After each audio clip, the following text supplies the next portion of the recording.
o quanto o ambiente externo mexe com o seu ambiente interno. Você já parou para pensar nisso? Eu sou Fabiana Chitton, treinadora de líderes e equipes, especialista em desenvolvimento pessoal, e hoje eu tô aqui pra gente começar mais um do nosso programa #Segundou. Esse programa que vem aqui, né, trazer um novo mood para a sua semana, pra gente deixar a segundona com uma cara muito mais alegre, animada e motivada pra gente começar a semana. E esse final de semana eu estava refletindo justamente sobre isso, sobre o quanto o ambiente externo influencia o nosso ambiente interno. Eu já tinha reparado, né, e eu acho que deve ser mais normal para vocês também, quando a gente percebe, assim, que tem lugares que a gente gosta de ir, lugares que a gente não gosta de ir. E às vezes tem a ver com o lugar e às vezes tem a ver com as pessoas. Eu não sei vocês, mas às vezes eu ia no mesmo restaurante, com algumas pessoas era legal, com outras pessoas não era tão legal assim, mas eu gostava do restaurante. E tinha lugares que eu podia ir com a pessoa mais legal do mundo, que o lugar, sei lá, parecia que não era lá muito bom. Mas por que será que isso acontece? Por que que o ambiente externo influencia tanto na gente assim? Tem algumas coisas que são nossas, é só nós vamos descobrir. Mas ontem eu tava pensando nisso. Já faz 5 anos que eu fiz a minha transição de carreira e hoje eu tenho uma rotina diferente do que era a rotina corporativa. E por muito tempo, mesmo tendo essa tal liberdade geográfica e de tempo, eu costumava a marcar meus compromissos exatamente da mesma forma, de segunda a sexta em horário comercial. Olha que maluquice isso, né? Uma coisa que eu sempre critiquei, quando eu tinha liberdade de fazer diferente, eu tava lá fazendo tudo igual. E por que que isso acontece, né? Eu acredito muito no poder do grupo, já falei isso aqui. E eu acredito que em grupo, como em sociedade, a gente acaba sendo influenciado pelo tal do inconsciente coletivo. Como o próprio nome diz, algo que a gente não tem consciência, mas é de um grupo. Por exemplo, dias da semana, não é, Ailton? Eu só ia lá cortar meu cabelo com a Ailton no sábado de manhã, antes de ir pra balada, que era pra sair de lá linda e pronta, maravilhosa, né?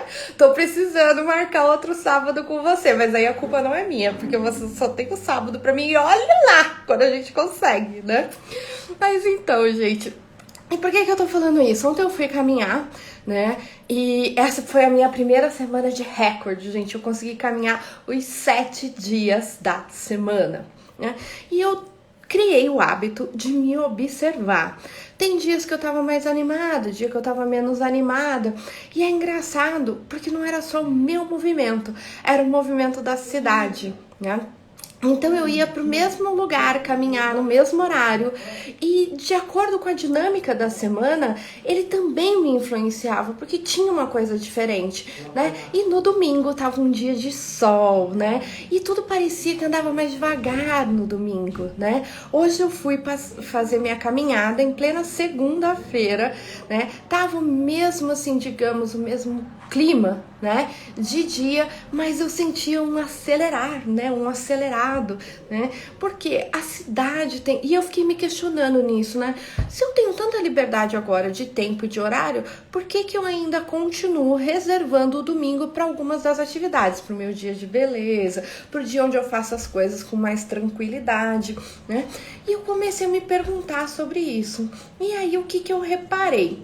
Eu já fiz, sim, já troquei as minhas rotinas, eu dava muito treinamento aos finais de semana e para eu não perder o meu dia de descanso, eu colocava ele na semana.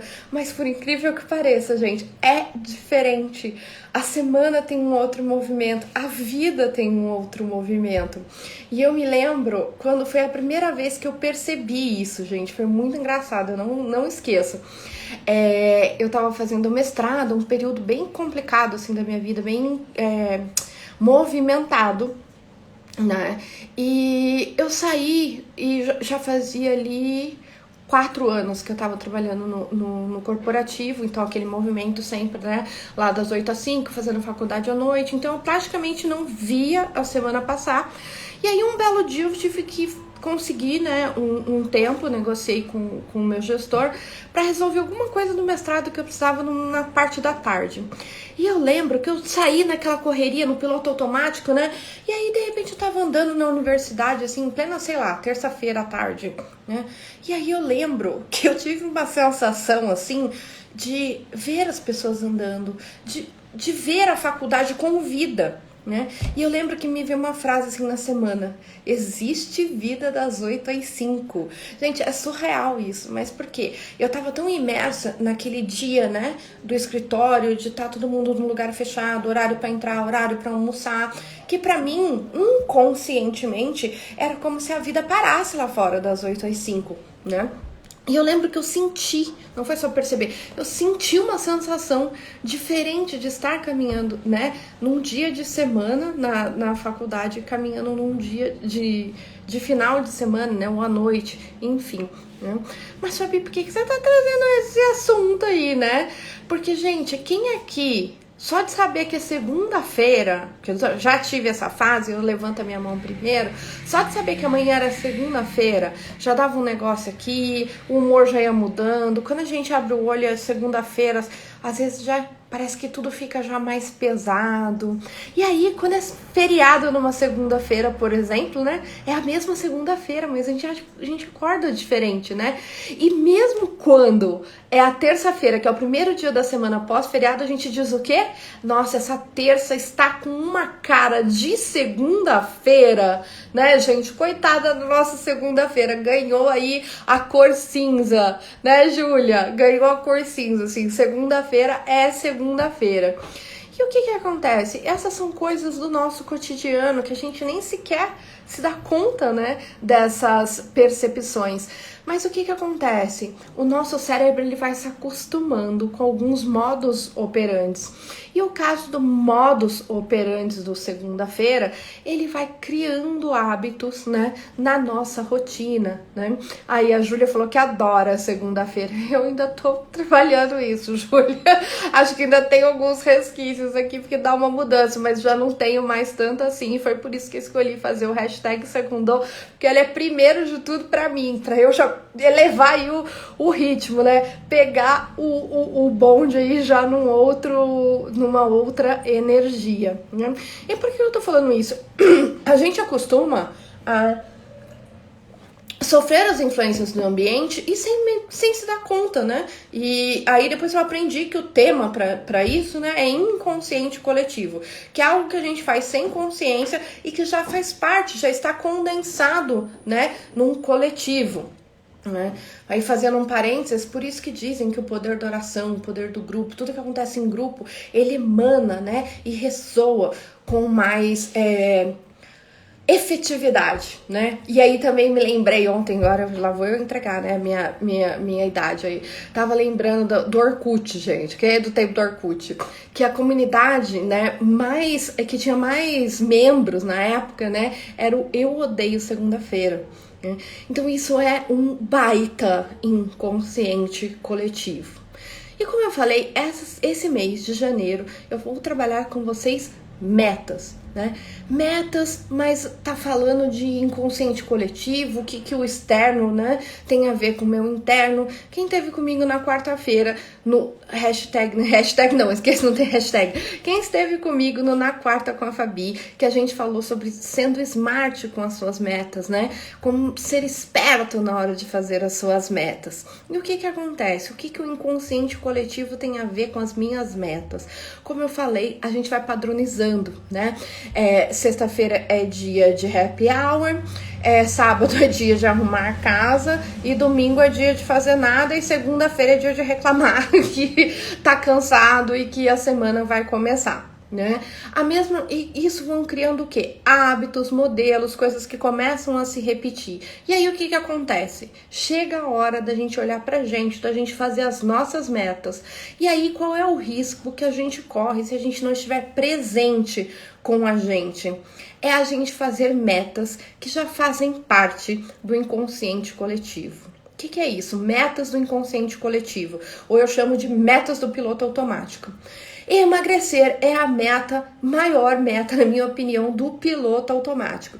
Você para qualquer pessoa na rua, antes eu dizia que era só as mulheres, agora é qualquer pessoa, né? Se não é emagrecer, é ficar, né, sarado, bombado. Essa é uma meta coletiva de todo mundo. E qual é a questão da meta coletiva? Como o próprio nome diz, uma meta de inconsciente coletivo. É uma meta que eu pego pra mim, mas que não é minha. E quando eu pego algo que não é meu, já diria minha mãe, né? Ninguém fica com aquilo que não é seu. Quando eu pego algo que não me pertence, algo que não é meu, eu não consigo ter gestão ou trabalhar sobre aquilo, né? Então, se eu deixo a minha vida no piloto automático e eu começo a pensar as minhas metas para o ano, com metas no inconsciente coletivo, no piloto automático, qual é o resultado que eu vou ter? Né? Metas e resultados, né, do inconsciente coletivo, né? Qual é? A Júlia é exceção, falou que eu não tenho essa meta, ainda bem, Júlia, eu tenho um pouco dela aí, mas eu trouxe ela pro meu consciente, que ao invés de emagrecer, é eu manter uma rotina de pelo menos 30 minutos de exercício diário 3 vezes por semana.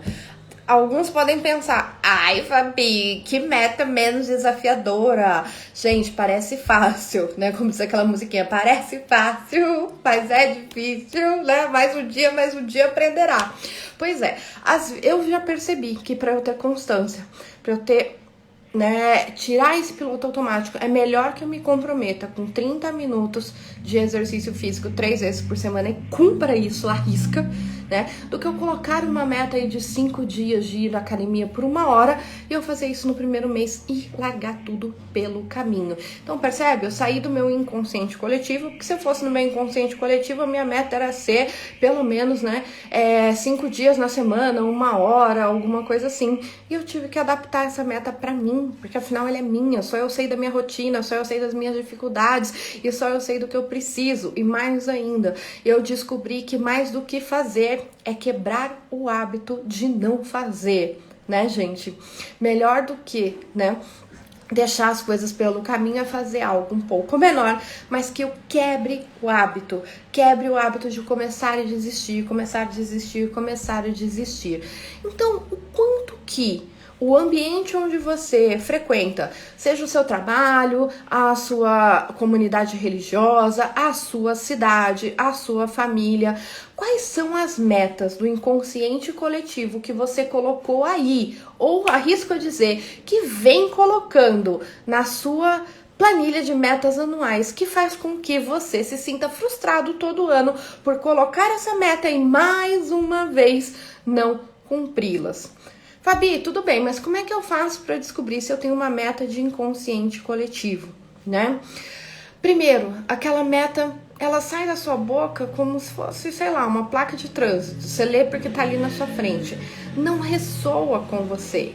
Segundo item, mas eu diria que é o mais fácil de identificar. Já coloquei essa meta na minha planilha de metas e já fracassei diversos anos.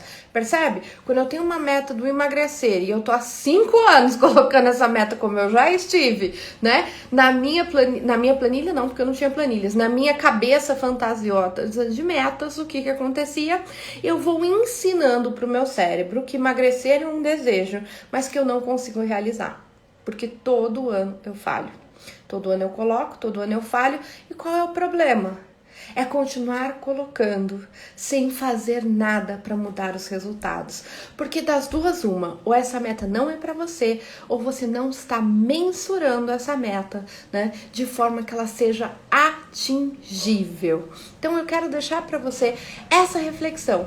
Olha aí a sua planilha de metas, se você ainda não tem, eu sugiro que faça uma, de preferência à mão e depois põe no computador, porque isso faz com que você se comprometa ainda mais com as suas metas. Mas eu quero que você analise agora a sua planilha de metas. Se não tem, faça uma.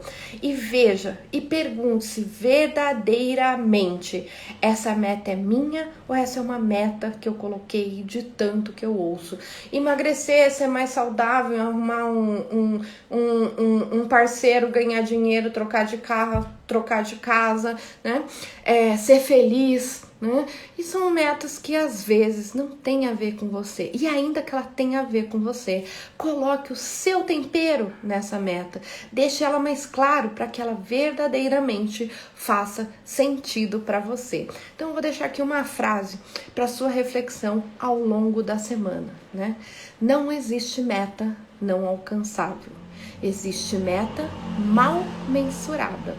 Não existe uma meta que não seja alcançável. Existe uma meta que não foi adequadamente mensurada. Pense nisso. E se você ficou curioso para saber qual é a discussão que rolou com essa frase, vai lá no vídeo do Na Quarta com a Fabi, que a gente teve um bate-papo bem interessante sobre como interpretar essa frase e, melhor ainda, como fazer com que ela seja efetiva para que daqui para frente você construa toda e qualquer meta que você deseja. Lembre-se, não existe meta impossível, existe meta que não foi bem mensurada. Então espero vocês na quarta-feira no nosso Na Quarta com a Fabi, porque a gente já falou, se você ainda não viu, corre lá que os episódios aí estão aqui no Instagram, estão lá no YouTube também. A gente já falou, né, sobre, para quem não sabe para onde vai, qualquer caminho serve. O segundo que foi para definir, né, qual o caminho, quais as suas metas. A nossa segunda edição foi sobre seja smart com o seu futuro. Você está sendo esperto na hora de olhar para o seu futuro, de montar suas estratégias, de mensurar tudo isso. E no encontro dessa quarta-feira, já sabe para onde vai? Já mensurou direitinho? Agora é hora de entrar em ação. Então, vem comigo na quarta-feira que a gente vai dar os primeiros passos para o seu ano se tornar um sucesso juntos. Te espero então na quarta-feira, no Na Quarta com a Fabi. Uma excelente semana para vocês. Beijos!